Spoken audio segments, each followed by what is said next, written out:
صدق اللہ مولانا العظیم۔ معزز و مکرم سامعین،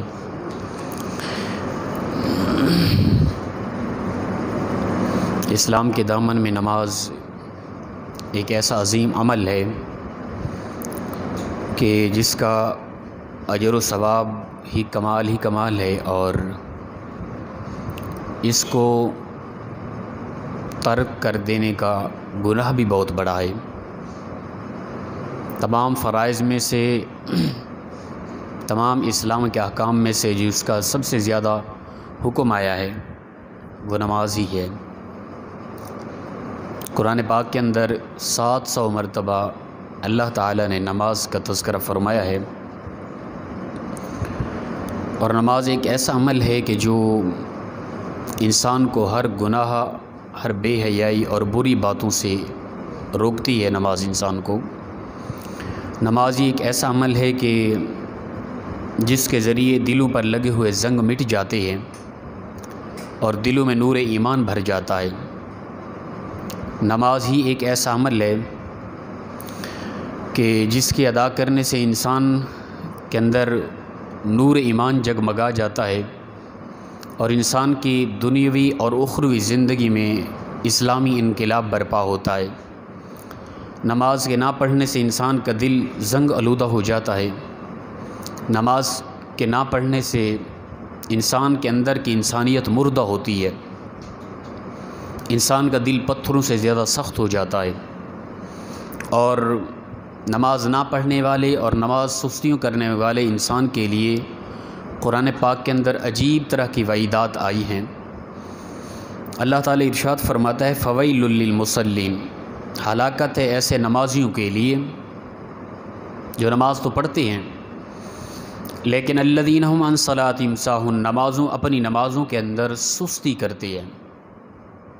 ایسے نمازیوں کے لیے بھی ویل ہے، ہلاکت ہے۔ ویل جہنم کی ایک وادی کا نام بھی ہے، عجیب طرح کی جہنم کی ایک وادی ہے، اس کا نام بھی ویل رکھا گیا، کچھ تفاسیر میں آتا ہے۔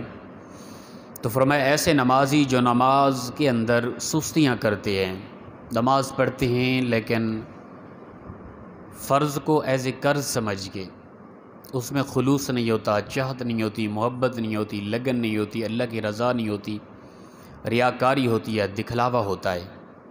غفلت، سستی کا مظاہرہ کرتے ہوئے نماز پڑھتا ہے جو بندہ، پڑھتا تو ہے لیکن وہ نہ پڑھنے کے مترادف ہوتا ہے، تو ایسے انسان کے لیے فرمایا جہنم کی وادی ہے، ویل ہے۔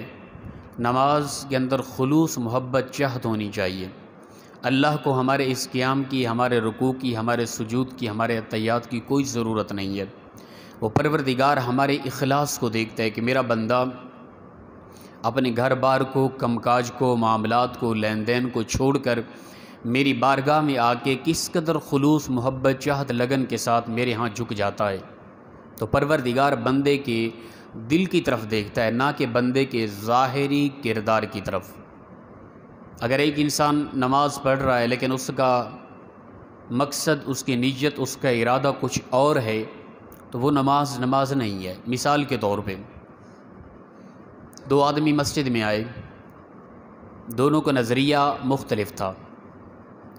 ایک کی یہ چاہت، سوچ تھی کہ میں اللہ کی بارگاہ میں جا رہا ہوں، اللہ کی در پر جا کے اللہ کی بارگاہ میں سجدہ ریز ہو جاؤں گا، نماز پڑھوں گا، دلوں پر لگے ہوئے زنگ مٹیں گے، میرا رب مجھ پر راضی ہو جائے گا، دل نور سے بھر جائے گا، دنیا اور آخرت کی زندگی خوبصورت ہو جائے گی۔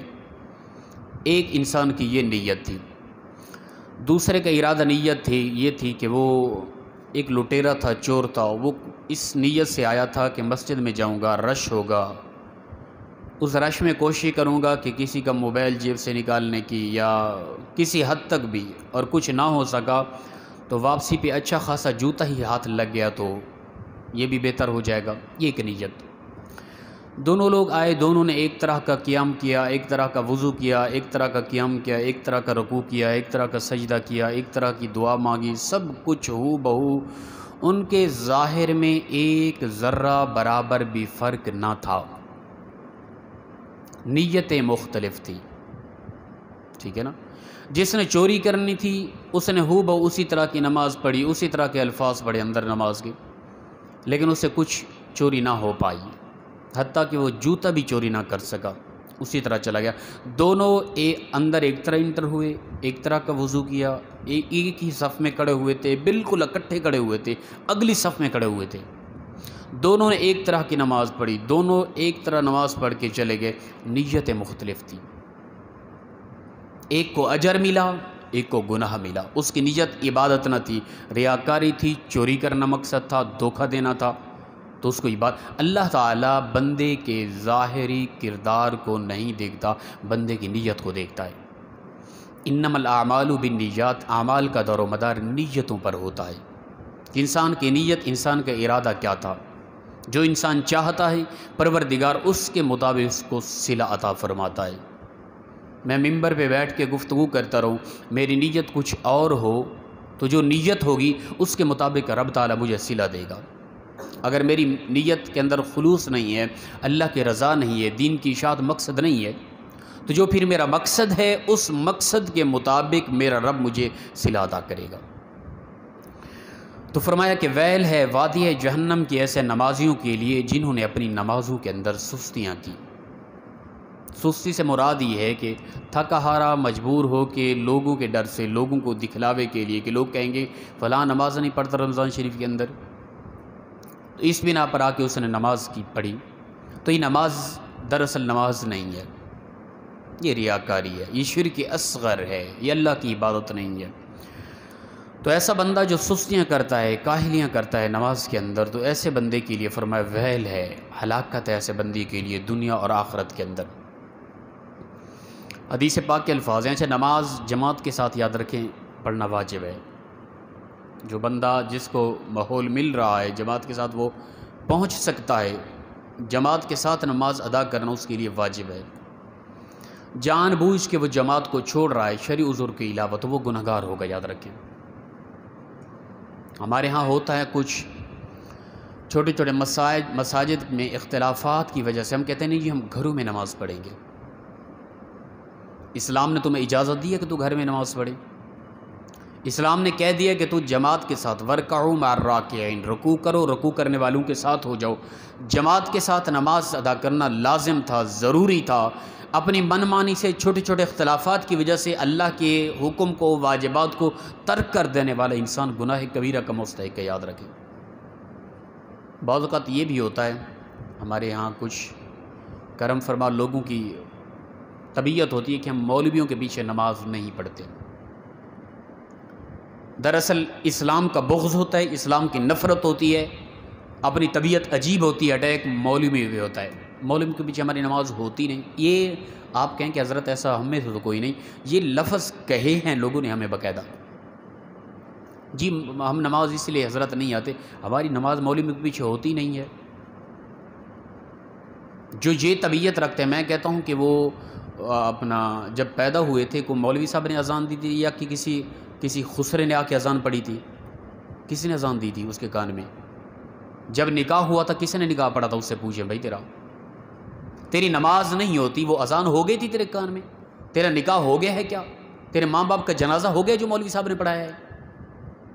تو تھوڑا سا ہم غور کر لیں، اگر اس طرح کا لفظ بول رہے ہیں تو پھر ہماری زندگی کے معاملات جو ہیں اسلامی حوالے سے ان کا ستیہ ناش ہو گیا۔ اگر ہم کہیں کہ مولویوں کے پیچھے تو ہماری نماز ہوتی نہیں، ہم تو مولویوں کو مانتے نہیں، کہاں تک دوڑو گے؟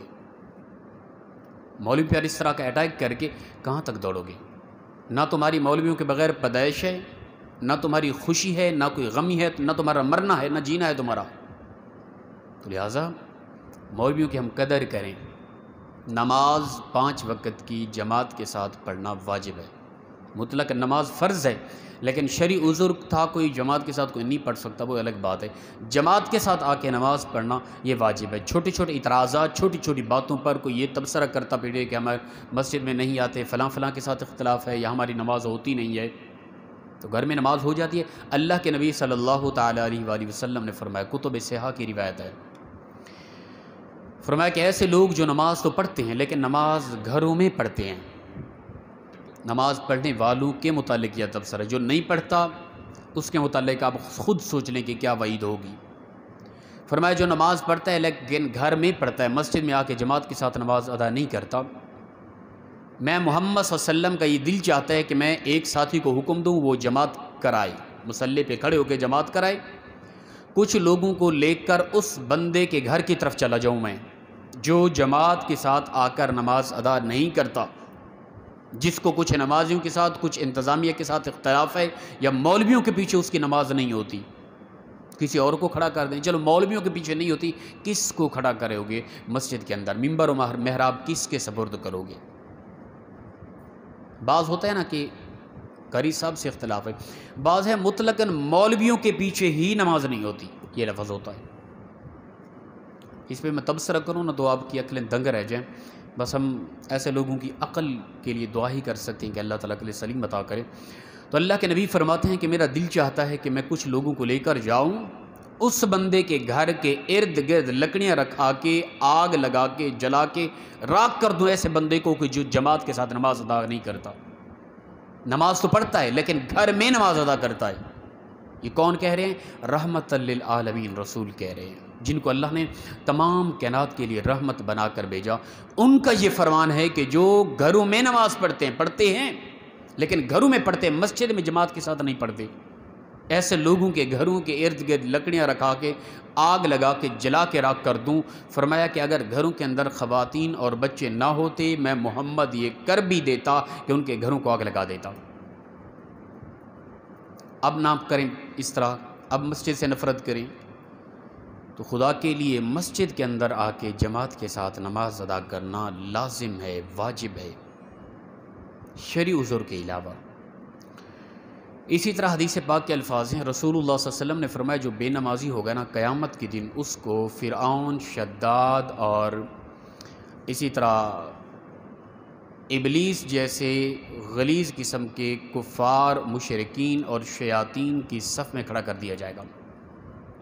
بے نماز انسان کو، وہ چاہے مومن ہے، مسلمان ہے، جتنا بھی متقی بننے کی کوشش کر رہا ہے، نماز نہیں پڑھتا، بے نمازی انسان کو فرعون، نمرود، شداد جیسے بڑے بڑے کافروں کی صف میں کھڑا کر دیا جائے گا۔ میں اور آپ دیکھیں کہ ہمارے ہاں کوئی بے نمازی تو نہیں ہے، ہماری فیملی کے اندر کوئی ایسا تو نہیں جو نماز نہ پڑھتا ہو۔ اگر نہیں پڑھتا وہ، پھر میں اور آپ تصور کریں محشر کے دن کا، قیامت کا دن ہے، مشکل گھڑی ہے، زمین تانبے کی ہے، سورج سوا نیزے کے قریب ہے، ہر جان تڑپ رہی ہے، ہر انسان بے لباس ہے، نفس نفسی ہے، اور اس وقت سب سے زیادہ جو تڑپ رہے ہیں، جو پریشان ہیں، جو اداس ہیں، جن کی غم کی وجہ سے چیخیں بھی تھم گئی ہیں، وہ کون ہیں؟ وہ بڑے کفار ہیں، وہ فرعون ہیں، وہ نمرود ہے، وہ شداد ہے۔ میری اور آپ کی فیملی میں سے اگر کوئی فرد ان کی صف میں کھڑا ہو تو کیا بنے گا؟ یہ تصور کریں اور یہ سوچیں، اور اس وقت سے آنے سے پہلے پہلے، ان صفوں میں کھڑا ہونے سے پہلے پہلے گھر والوں کو، اپنی فیملی کو، اپنے بچوں کو، اپنے دوستوں کو، اپنے یاروں کو اس صف سے بچائیں۔ کتنا سرور آ جائے گا کہ میں ایسی صف میں کھڑا ہوں، مجھ سے اگلی صف ابو بکر، عمر، عثمان و علی کی ہو، کس قدر مزہ آ جائے گا۔ تو اپنے کردار کو اچھا کریں۔ نماز کے حوالے سے 5 وقت کی نماز پڑھیں، نماز کبھی نہ چھوڑیں۔ صحابہ کرام کے اندر کیا ہوتا تھا؟ حدیث پاک کے الفاظ ہیں نا کہ مومن اور کافر کے درمیان نماز ہی فرق ہے۔ صحابہ فرماتے ہیں کہ ہمارے ہاں بے نمازی کو کافر ہی سمجھا جاتا تھا، یعنی جو نماز نہیں پڑھتا وہ مومن مسلمان ہو، یہ ناممکن تھا، ایسا قطعاً نہیں تھا کہ بے نمازی ہو اور مسلمان ہو، ایسا نہیں ہوتا تھا۔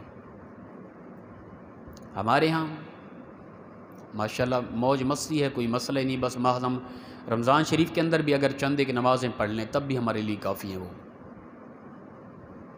تو لہٰذا اس طرف ہم متوجہ ہوں کہ ہم کس حد تک کوشش کر رہے ہیں کہ اللہ کی عبادات نماز کے حوالے سے خاص طور پہ۔ ایک روایت آتی ہے کہ جان بوجھ کر ایک نماز چھوڑنے والے بندے کو جہنم کے اندر 80 سال کا ایک غوطہ دیا جائے گا۔ جہنم کے اندر 80 سال کا ایک غوطہ دیا جائے گا اس بندے کو جس نے ایک نماز جان بوجھ کر چھوڑی ہے۔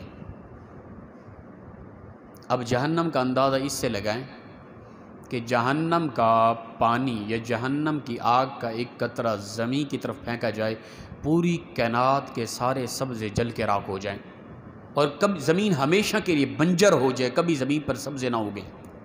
ایک قطرہ زمین پر گرنے سے پوری کائنات جل کے راکھ ہو جائے۔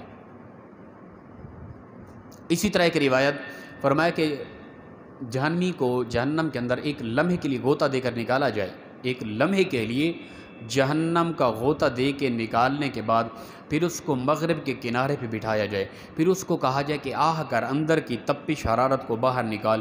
وہ آہ کرے تو اس کی اندر کی تپش و حرارت کی وجہ سے کائنات کے سارے پہاڑ پتھر پگھل کے پانی بن کے بہہ جائیں گے۔ اب اس سے موازنہ کریں، اندازہ لگائیں، جہنم سے ایک لمحے کا غوطہ اور ایک لمحے کے غوطے کی وجہ سے جو اندر کی حرارت ہے، حالانکہ انسان کا جسم جلا باہر زیادہ حرارت ہے، اندر کی بنسبت اندر کم حرارت ہے، تپش ہے، اس کم حرارت کا اظہار کرے، باہر نکالے، اس سے پوری کائنات کے پتھر پگھل کے پانی بن جائیں، حالانکہ آپ پتھر کو 1000 سال تک جلاتے رہیں دنیا کی آگ میں، پتھر پگھلے گا نہیں، ٹھیک ہے نا۔ اور جہنم کا ہلکا سا غوطہ دیے جانے والے انسان کے اندر کی حرارت یہ ہے کہ کائنات کے سارے پتھر پانی بن کے بہہ جائیں، جسے جہنم کے اندر 80 سال کا غوطہ دیا جائے گا، اس کا کیا حال ہوگا؟ ہم کہتے ہیں خیر ہے یار، دیکھا جائے گا۔ اب بتائیں دیکھا جائے گا کیا؟ خدا کی عزت کی قسم نہیں دیکھا جائے گا بھائی، نہیں دیکھا جائے گا۔ یا ہمیں شیطان نے یہ سوچ اور فکر دیا بھائی کوئی نہیں دیکھا جائے گا، ہے تو نماز ہے نا، نماز ہی چھوڑ رہے ہیں، دیکھا جائے گا بھائی نہیں دیکھا جائے گا۔ ہم وہ تصور کریں، ہم سوچیں، ہم تڑپ کے مر جائیں، ہماری ذات خاک ہو جائے اس وقت کہ اگر جہنم کے ان حقائق کی طرف تھوڑے سے متوجہ ہوں تو بڑی دلیری سے کہہ رہے ہوتے ہیں بھائی کوئی نہیں دیکھا جائے گا۔ بھائی نہیں دیکھا جائے گا، اس وقت بالکل نہیں دیکھا جائے گا۔ تو یہ حشر ہوگا اس بندے کا، اس کو جہنم کا ایک غوطہ 80 سال کا دیا جائے گا جس نے جان بوجھ کر نماز کو ترک کیا۔ یہ کوئی عذاب نہیں اللہ کی طرف سے، اللہ کوئی ظلم نہیں کر رہا۔ ظلم تب ہوتا جب مجھے بتایا نہ جاتا۔ اب مجھے اسلام پکار رہا ہے ممبر سے، بار بار آواز دے رہا ہے، یہ سنگین مسئلہ ہے، نماز کو نہیں چھوڑنا، اس میں احتیاط کرنی ہے بھائی، اس میں احتیاط کرنی ہے۔ اس کے باوجود میں بڑا دلیر ہوں، نماز نہیں پڑھتا، میں کہتا ہوں دیکھا جائے گا۔ یعنی اللہ کے عذاب سے میں ٹکر لینے کے لیے تیار ہوں، اس قدر دلیر ہوں، جہنم سے میں ٹکرا سکتا ہوں، دیکھا جائے گا کیا ہو جائے گا۔ اس قدر دلیر کر دیا شیطان نے مجھے آ کے، اس قدر میرے گناہوں نے میرے دل کو پتھر کر دیا، مجھے رونا نہیں آتا، مجھے دکھ نہیں ہوتا، مجھے تکلیف نہیں ہوتی، جہنم کے عذاب کو سننے کے باوجود میرا دل نہیں کانپتا، اس قدر دلیر ہو گیا میں۔ اللہ اکبر۔ تو نماز ایک ایسا اہم مسئلہ ہے کہ اس کی طرف ہم متوجہ ہوں۔ ہمارا گھر کا کوئی بھی فرد بے نمازی نہ ہو، نماز کے اندر تو اس قدر ہوں کہ جس طرح ہماری سانس ہمارے لیے ضروری ہے نا، اسی طرح نماز ہمارے لیے ضروری ہے۔ نماز تو غیر ارادی طور پہ ہم پڑھ رہے ہوں نا، پتہ بھی نہ ہو، توجہ نہ ہو، تب بھی ہم وضو بھی کر رہے ہیں، نمازیں باقاعدگی کے ساتھ جماعت کے ساتھ ادا ہو رہی ہو، یہ عام نارملی طور پر ایمان ہے ہمارا، لیکن کوشش کے باوجود بھی ہماری نمازیں نہیں ہوتی۔ ہمارے ہاں رمضان شریف شروع میں ماشاءاللہ تراویح میں کافی تعداد اب دیکھ لیں، شروع میں ہوتے ہیں کچھ لوگ، مسجد بھری ہوتی ہے، باہر تک لوگ ہوتے ہیں، پھر آپ مختصر سی تراویح پڑھ کے 8 10 12 تک تو بمشکل، پھر چند ایک لوگ رہ جاتے ہیں، آخری 1 2 صفیں ہوتی ہیں بس۔ کیا وجہ ہے؟ کیوں ہم اس قدر اکتا گئے اللہ کی عبادت سے؟ وہ کون سی شرعی مجبوری ہوتی ہے کہ جو آدھا گھنٹہ جا کے ہم نے کرنی ہوتی ہے، اگر آدھا گھنٹہ لیٹ جائیں تو پیچھے نقصان ہو جائے گا؟ وہ کون سی مجبوری؟ کوئی مجبوری نہیں، وہ ایمان کی کمزوری ہے، مسجد میں دل نہیں لگتا، تھک جاتے ہیں، اداس ہو جاتے ہیں، فی الفور بس نکلیں، بھئی آپ بیٹھ کے پڑھ لیں کوئی مسئلہ نہیں، کوئی تھک گیا تو نہیں، اصل دل نہیں نہ لگتا مسجد میں۔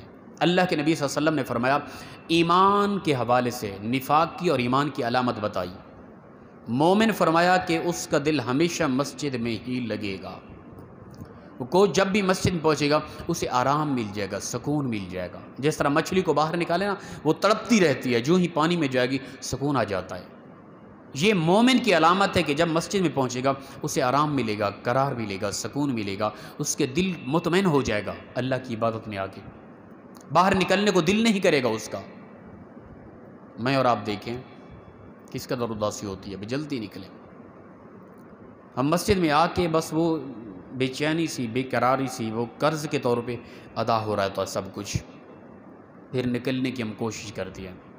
جو ہی 6 8 10 تراویح ہوئی تو ہمیں اطمینان سکون ملتا ہے، باہر نکلتے ہی قرار آ جاتا ہے۔ یہ حقیقت بات کر رہا ہوں، آپ کی حضرت ایسا نہیں، ایسا ہی ہے۔ میں اور آپ اپنے دل کی طرف اس وقت متوجہ ہوں جب تراویح کچھ پڑھ چکے ہوتے ہیں، پھر نکل گئے ہوتے ہیں بقیہ تراویح سے جان چھڑا کے، کس قدر باہر نکلتے ہمیں آرام سکون اور دل مطمئن ہوتا ہے، بے جان چھوٹ گئی۔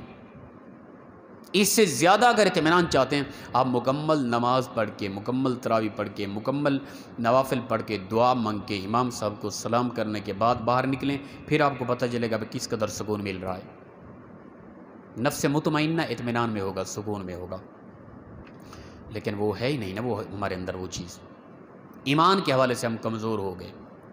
تو جتنی حد تک ہو سکے اللہ کی عبادت میں وقت گزاریں۔ کائنات کے، دنیا کے اندر زندگی کے خوبصورت لمحات وہی ہیں جو عبادات میں، نماز میں، اللہ کی ذکر و اذکار میں، تسبیح و تحلیلات میں بیت رہے ہیں۔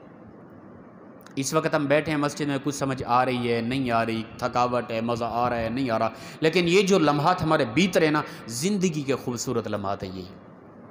جب ان کا صلہ دیا جائے گا تب انسان کو پتہ چلے گا میں کیا کر کے آیا، کتنا زندگی کے کتنے لمحات فضول وقت میں گزار کے آیا۔ لیکن وہ وقت جو گزر جاتا ہے دوبارہ ہاتھ میں نہیں آتا۔ اب اگر کسی کو احساس پیدا ہو جائے یار میں نے زندگی کے کتنی ایام میں نے فضول گزار دیے، اب وہ واپس آ سکتے ہیں نا؟ اب جس معاملے میں وہ گزر گئے وہ گزر گئے، ان معاملات کے مطابق تمہاری زندگی کا تمہیں صلہ دیا جائے گا۔ تو اپنی زندگی کو بہتر کریں، خوبصورت کریں۔ دعا ہے پروردگار مخلصانہ انداز میں ہم سب کو عمل کی توفیق عطا فرمائے۔ وآخر دعوانا الحمدللہ رب العالمین۔ جی کوئی بات پوچھنے والی ہو تو جی وہ آپ اس طرح کا اپنا زندگی کا معائنہ کر لیں کہ بھئی کس سن میں، کس دور میں میں بلوغت میں پہنچا تھا جب نماز مجھ پر لازم ہوئی تھی، ٹھیک ہے نا؟ اس وقت سے پھر کس دور میں نے نمازیں شروع کی ہیں، باقاعدہ ریگولر 5 وقت کی نماز شروع کی ہے، وہ کتنا عرصہ بنتا ہے، اتنی عرصہ اتنی سال کوشش کریں ہر نماز کے اندر نماز قضا کرتے رہیں۔ ظہر کی نماز کے ساتھ ظہر کے فرض قضا کر لیں، عصر کی نماز کے ساتھ عصر کی نماز کا فرض قضا کر لیں، ہر نماز میں قضا نماز پڑھتے جائیں۔ وہ جتنا عرصہ بن رہا ہے ذاتی طور پہ وہ اسٹیمیٹ لگا کے اسی کے مطابق اتنا عرصہ نمازیں پڑھتے رہیں ایزی انداز میں۔ وہ جتنا عرصہ بیتا اتنی عرصہ جب مکمل ہو جائے گا آپ کی پچھلی نمازیں قضا مکمل ہو جائیں گی۔ یہ بہترین انداز اور طریقہ ہے۔ جی اور کوئی حکم نہیں؟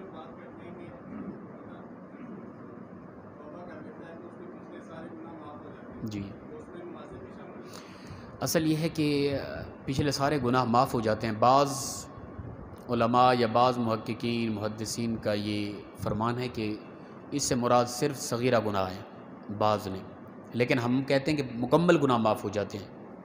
پھر بھی حقوق اللہ ہیں، بندہ بہتر یہ ہے کہ وہاں معاف ہو گئے بلکہ یہاں تک آتے کہ وہ نیکیوں میں بدل جاتے ہیں۔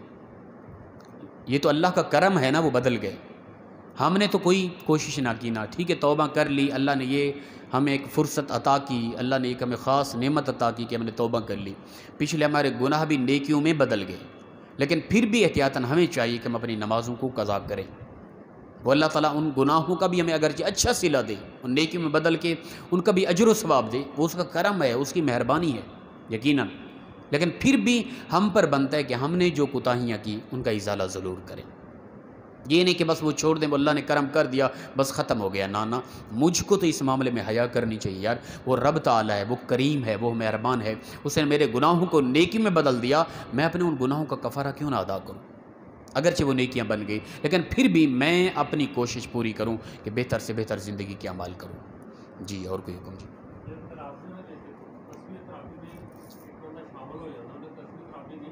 جی کوئی مسئلہ نہیں ہے، اصل یہ دعا ہے، کوئی لازم و ضروری نہیں ہے یہ چیز۔ تصویر تراویح جو سبحان ذی الملک والملکوت یہی کہہ رہے ہیں نا آپ، نہیں کچھ ضروری نہیں ہے، یہ ترویہ ہوتا ہے، یہ بیٹھنا لازم ہے، یہ پڑھنا کوئی لازم نہیں ہے۔ ٹھیک ہے نا. لیکن یہ ہے کہ اس کی جو فضیلت آئی ہے نا وہ انتہائی کمال کی ہے. بلکہ ایک روایت کے اندر آتا ہے یہ وظیفہ ان فرشتوں کا ہے جو فرشتے آسمانوں کے یعنی چاروں طرف کھڑے ہیں، آسمانوں کو اٹھایا ہوا ہے جن فرشتوں نے، ان فرشتوں کا یہ وظیفہ ہے. وہ فرشتے ہر وقت یہ پڑھتے رہتے ہیں. اور بلکہ یہاں تک آتے جب آسمان کو تخلیق کر لیا تو پروردگار نے حکم فرمایا فرشتوں کو کہ آسمان کو اٹھاؤ. وہ اٹھانے لگے تو نہ اٹھ سکا آسمان.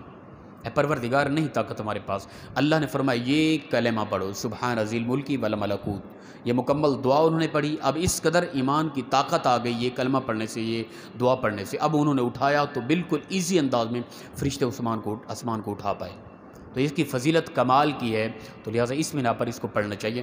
ترویہ کا مطلب ہوتا ہے وقف کرنا، کچھ لمحہ بیٹھنا. حضرت علی کرم اللہ وجہ الکریم کا انداز تھا کہ نماز تراویح رات کو رمضان قیام رمضان جو کرتے تھے نا 4 رکعتیں پڑھنے کے بعد آپ کچھ سکون کرتے. ترویہ اسی چیز کا نام ہے، کچھ سکون کر لینا. آپ چلے جاتے گھر کی طرف، پانی وغیرہ پیتے، کچھ لمحہ انتظار ہوتی، پھر آ کے 4 رکعت اور پڑھتے. اسے کہتے ہیں ترویہ. لیکن ہم اس طرح تو نہیں کرتے، ہم کچھ لمحہ وقفہ کرتے ہیں، بیٹھ جاتے ہیں اور اس دعا کو پڑھ لیتے ہیں. اس کی بڑی فضیلت ہے. یہ ہمارا طریقہ ہے. ترویہ کا مطلب ہے کہ کچھ وقفہ کرنا، بیٹھ جانا.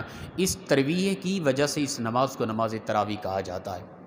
وقفہ کرنا ہی ایک طریقہ ہے. یہ دعا پڑھنا ایک بہترین سعادت کی بات ہے، یہ پڑھنی چاہیے. کوئی نہیں پڑھ رہا تو اس کے نماز تراویح میں کوئی خلل نہیں آ رہا. جی اور کوئی حکم؟ جی جی حج پہ جاتا ہے پھر ساریاں پڑھ لیتا ہے. نہیں وہ اچھی بات ہے اگر ہر نماز میں، اور بہتر یہی ہے. علماء یہی فرماتے ہیں کہ آپ خاص راتوں کو جو جاگتے ہیں نا جن میں نوافل آپ ادا کر رہے ہیں، تو نوافل کی بنا پہ آپ بہتر ہے کہ اس سے قضا نمازوں کو ادا پڑھیں. جو آپ کی نمازیں رہی ہیں نا وہ لازم کھڑی ہیں آپ پر. آپ جو نوافل پڑھ رہے ہیں وہ تو ایکسٹرا عبادت ہے، آپ ان قضا کو ادا کرتے رہیں، ان کو پڑھتے رہیں. نوافل سے زیادہ ضرورت ان کی ہے. وہ چاہے آپ حج پہ ہیں، عمرے پہ ہیں، جہاں کہیں بھی ہیں، بہتر ہے کہ آپ اپنی قضائیں پڑھتے رہیں. وہ ایک الگ چیز ہے کہ ایک نماز کو قضائے عمری کہا جاتا ہے. تقریباً اس طرح بھی آتا ہے نا عوام الناس کے اندر، قضائے عمری کو خاص نماز کر دی جاتی ہے. اور جو عمر میں قضا ہوئی ہیں ساری اسی ایک نماز میں آ رہی ہے. بہرحال اس کی کیا حقیقت ہے میرے علم میں نہیں ہے یہ چیز. ٹھیک ہے نا. اپنی نمازیں قضا جتنا ہوئی ان سب کو پڑھنا ہے. یہ نہیں کہ چند ایک رکعتیں پڑھ لی ہم نے ان کو قضاء عمری کا نام دے دیا اور وہ ختم ہو گئی ساری، ایسا نہیں ہے بالکل. جی اور کوئی حکم؟ جی بالکل بہتر ہے. جی نوافل جو ہم عام طور پہ پڑھتے ہیں یا ہم سنت غیر موقعہ پڑھتے ہیں جن سنتوں کی تاکید نہیں آئی، وہ عصر کی پہلی 4 سنتیں ہیں اور عشاء کی پہلی 4 سنتیں ہیں. ان میں کوئی تاکید نہیں ہے، ان کو لازم نہیں قرار دیا گیا. رسول اللہ صلی اللہ علیہ وسلم نے کبھی کبھار پڑھی ہیں، پڑھ لو تو اچھی بات ہے، نہ پڑھو تو کوئی گناہ نہیں ہے. تاکید نہیں ہے، سنت موقعہ نہیں ہے نا یہ ایسی سنتیں. اور بقیہ جو نوافل ہوتی ہیں وہ ظہر کے 2 سنتوں کے بعد 2 نفل ہیں، یا مغرب کے بعد 2 نفل ہم پڑھتے ہیں سنتوں کے بعد، اور یا عشاء کے بعد کی جتنی بھی نوافل ہیں، ان سے بہتر ہے کہ ہم اپنی قضا نمازوں کو پڑھتے رہیں. ٹھیک ہے نا. جتنی بھی نوافل پڑھتے ہیں ان نوافل سے بہتر ہے کہ آپ ان نوافل کی جگہ پہ نیت کر لیا کریں اپنی قضا نمازوں کی، ان کو پڑھا کریں. وہ چاہے سنت موقعہ کی جگہ پہ پڑھ رہے ہیں یا عام نوافل کی جگہ پہ پڑھ رہے ہیں، زیادہ ضروری اور لازم یہی بنتا ہے کہ ہم قضا نمازیں ادا کریں. چلیے جی کتنی رکعت پہ؟ جو 4 ہی پڑھنی ہیں بس. قضا فرضوں کی ہوتی ہے، اپنا سنتیں جتنے بھی ان کی قضا کوئی نہیں ہے. آپ کی کوئی بھی نماز رہے گی، مثال کے طور پہ عصر کا وقت ہے، آپ نے ظہر کی نماز نہیں پڑھی، اب آپ کہیں کہ ظہر کی پہلی 4 سنتیں پہلے پڑھیں گے، پھر ظہر کے فرض پڑھیں گے، پھر 2 سنتیں پڑھیں گے، ایسا نہیں ہے. بلکہ قضا صرف فرضوں کی ہے. جو فرض نہیں وتر واجب میں وہ بھی فرض ہیں، وہ بھی لازم ہیں. وتر جو ہیں یہ واجب ان کو کہا جاتا ہے. واجب بھی دراصل فرض ہی ہوتا ہے، یاد رکھیں، وہ بھی لازم ہیں. وتر جو ہیں عشاء کے وہ لازم ہیں، اور اس کے علاوہ جتنی بھی نمازیں ان کے جو فرض ہیں ان کی قضا لازم بنتی ہے، سنتوں کی قضا لازم نہیں ہوتی. جی اور کوئی حکم؟ جی اصل خیالات کے آنے سے صرف یہ ہے کہ نماز میں وہ ذائقہ اور چاشنی نہیں ملتی. نماز انسان کی یہ نہیں کہ نماز نہیں ہوتی، نماز ہو جاتی ہے، لیکن اس کے بچنے کا طریقہ یہی ہے کہ ہم کوشش کریں جو ہی خیال ہے فوراً اسے دور کریں. خیالات کو اللہ کی یاد میں مگن ہوں. فرمایا بہترین عبادت کی کس طرح کی احسان نیکی کیا ہے، عرض کی گئی نیکی. اللہ کے نبی نے فرمایا نیکی اس طرح کرو کہ تمہیں خود خدا دیکھ رہا ہے، تم خدا کو دیکھ رہے ہو. جب عبادت کر رہے ہو نماز میں ہو مثال کے طور پہ، اس طرح نماز پڑھو کہ تم خود خدا کو دیکھ رہے ہو.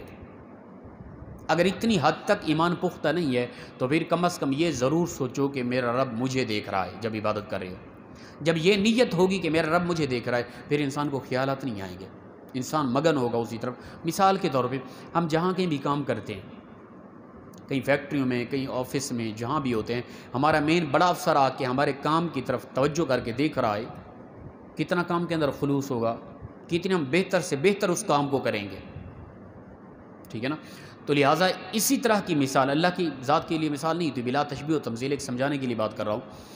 اسی طرح ہم جب یہ سوچ ہوگی ہمیں کہ ہمارے ہر ایک عمل کو اللہ دیکھ رہا ہے، قیام کس طرح کر رہے ہیں، رکوع کس طرح کر رہے ہیں، سجدہ کس طرح کر رہے ہیں، اتحیات میں کس طرح بیٹھے ہیں، پڑھ کس طرح رہے ہیں، خیالات کیا آ رہے ہیں، خیالات کی طرف بھی اللہ کی نظر ہے، تو پھر اس وقت انسان بڑے خشوع و خضوع کے ساتھ متوجہ ہو کے اللہ کی عبادت کرے گا. خیالات کا آ جانا یہ بھی ایمان کی ایک علامت ہے. وہ حضرت فاروق ابو بکر صدیق سے پوچھا گیا نا بھی خیالات آتے ہیں، آپ نے فرمایا کوئی نہیں. فرمایا کہ ڈاکو اسی جگہ پر ڈاکہ ڈالے گا جہاں کچھ خزانہ ہوگا. جہاں ایمان ہوتا ہے وہاں شیطان آ کے وسوسے ڈالتا ہے. جہاں خزانہ ہے ہی نہیں، ایمان ہے ہی نہیں، وہاں شیطان کیا کرنے آئے گا. تو خیالات کا آنا یہ ایمان کی علامت ہوتی ہے، لیکن وہ خیالات کا آنا اور اسی خیال میں ہی مگن رہنا ہمیشہ یہ ایمان کی علامت نہیں ہے. شاید آپ سمجھے بس یہ خیالات آ جانا یہ ایمان کی علامت ہے، پھر اسی میں مگن رہیں. نہیں، ایسا نہیں. خیالات کا آ جانا پھر اس کو فوراً دور کرنا یہ ایمان کی بہترین علامت ہے. اس کو دور کریں اور سوچیں یہ کہ میرا رب مجھے دیکھ رہا ہے اور میں اس کی عبادت بہترین سے بہترین انداز میں کروں. جی اور کوئی حکم؟ جی اصل قضا نماز ہر وقت پڑھ سکتے ہیں سوائے مکروہ اوقات کے. جو 3 مکروہ اوقات ہیں نا، مثال کے طور پہ سورج بالکل طلوع ہو رہا ہے یا زوال کا وقت ہے یا سورج بالکل غروب ہو رہا ہے، یہ 3 اوقات کے علاوہ ہر وقت ہم قضا نماز پڑھ سکتے ہیں. بلکہ جتنا جلدی ہو سکے قضا نماز پڑھیں. قضا نماز رہ گئی جتنا جلدی ہو سکے اس کو پڑھیں. کہیں ایسا نہ ہو کہ انسان کی زندگی ختم ہو جائے، نیت ہوتی پڑھنے کی قضا کرنے کی، زندگی ختم ہوئی تو اس کا انسان جواب دہ ہوگا. مثال کے طور پہ اب آپ کی ظہر کی نماز رہ گئی تھی، آپ نے نہیں پڑھی، وقت نہیں ملا، عصر کی نماز جماعت ہو گئی، عصر کے بعد بھی پڑھ سکتے ہیں، صبح کے فرضوں کے بعد بھی پڑھ سکتے ہیں. عصر کے فرضوں کے بعد، صبح کے فرضوں کے بعد عام نوافل منع ہے، قضا نماز پڑھ سکتے ہیں، قضا اس میں منع نہیں ہے. جی اور کوئی جی جی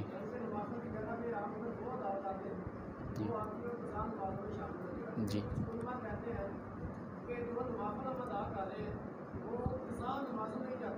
نہیں قضا نمازوں میں نہیں. جی اصل یہ ہے کہ علماء فرماتے ہیں کہ جو آپ نوافل پڑھ رہے ہیں نا، وہ آپ کے فرضوں کے اندر کوئی غلطی کوتاہی ہے نا، اس کے لیے کافی ہو جاتی ہے، اس کا ازالہ ہو جاتا ہے. فرض کے اندر کوئی غلطی ہو گئی، کوئی کوتاہی ہو گئی، کوئی مسٹیک ہو گئی، کوئی بھی، جب آپ نفل پڑھیں گے نا تو وہ نفل اس کا ازالہ کر دے گی فرضوں کے اندر. یہ نہیں کہ وہ نوافل آپ کو پتہ بھی ہے اتنا عرصے تک میری نمازیں رہ گئی ہیں، قضا ہیں نہیں پڑھی، اور وہ نوافل آپ اس نیت سے نہیں پڑھ رہے، ایکسٹرا عبادت کر رہے ہیں، وہ الگ نفل ہے. ٹھیک ہے نا. مثال کے طور پہ آپ کی ظہر کی نماز رہ گئی، آپ نے عصر کی نماز بھی پڑھ لی، مغرب کی پڑھ لی، مغرب سے عشاء تک آپ نفلی پڑھتے رہے، آپ کی نیت نہ تھی قضا نماز پڑھنے کی، کیا وہ قضا نماز آپ کی پڑھی گئی؟ نہیں پڑھی گئی، وہ آپ پر کھڑی ہے ابھی تک. تو لہٰذا جو نوافل ہوتی ہیں وہ نماز فرض کے اندر کوئی چھوٹی سی مسٹیک کا ازالے کے لیے تو ہوتی ہیں، لیکن نوافل پچھلی قضا نمازوں کے ازالے کے لیے ایسا نہیں ہے. قضا نمازوں کی نیت کر کے ہم قضا نمازیں پڑھیں گے، اور بہتر ہے کہ نوافل کی جگہ اپنی پچھلی زندگی کی قضا نمازوں کو پڑھتے رہیں تاکہ ان قضا نمازوں کا ازالہ ہو سکے. جی اور کوئی؟